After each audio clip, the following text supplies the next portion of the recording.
Yeah, let's throw 2 minutes and 30 seconds up on the clock and let's dive into the action from night one of round two and the Battle of Florida. I'm so excited for the Battle of Alberta. It's great that these two series, Chris, and rivalries are going on opposite for the most part, one every other.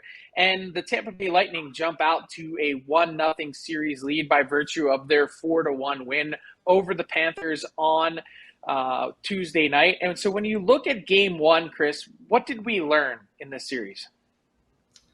We learned that Nikita Kucherov is one heck of a player.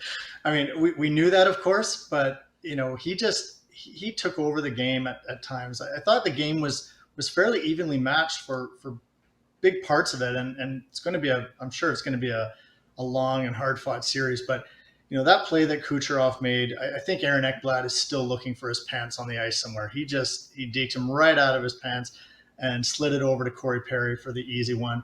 And then later in the game, I don't know if he was trying to shoot the puck through Uyghur's legs to screen Bobrovsky, but either way, just two magnificent plays by Kucherov. And I think that was the difference in the game because otherwise, lots of chances on both sides. Yeah, no doubt about that. Pierre-Edouard Bellemare also getting on the score sheet. You mentioned Corey Perry, some of the players a little bit further down in the Tampa Bay Lightning lineup contributing. Andrei Vasilevsky getting back to his normal self. A fantastic start to the series for him. That guy has been rolling since overtime of Game 6 against the Toronto Maple Leafs. He was nearly perfect in Game 7 against the Leafs and has continued that in this series as Sergei Bobrovsky has struggled a bit. I mean, you take a look at his matchup against the Tampa Bay Lightning. Those numbers you see on your screen there, 867 save percentage, they go back to the last two seasons, but also including the last time these two teams met in the playoffs last year. And he's really struggled. He gave the net away to Spencer Knight, if you remember, last year in round one. I have significant concerns about Bobrovsky, Chris, and also where's the Florida Panthers power play?